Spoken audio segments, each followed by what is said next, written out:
তার চুল একটু ঠিক করে দে ফাইজার পিছন দে সামনে দেখো ডানটা পিছন দে ওই হেমে ঠিক করে দে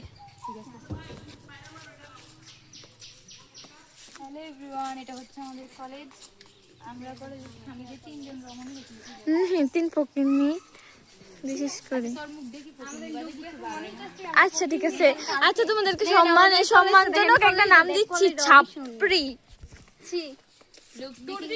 যন্ত্র দিয়ে তোর ধর। আচ্ছা লুকস দেখি কি মনে হচ্ছে? ছাত্রী তো মনে হচ্ছে না। অবশ্যই কারণ তোমরা দেখো গাইস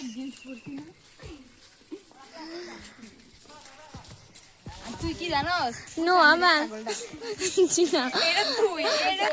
আমি যদি ছাপরি না কারণ আমি ক্যামেরার সামনে আসছি না ছাগলটা জমজ বোন পেয়া দেখ তোর মতো দেখ ওনার দিকে তাকে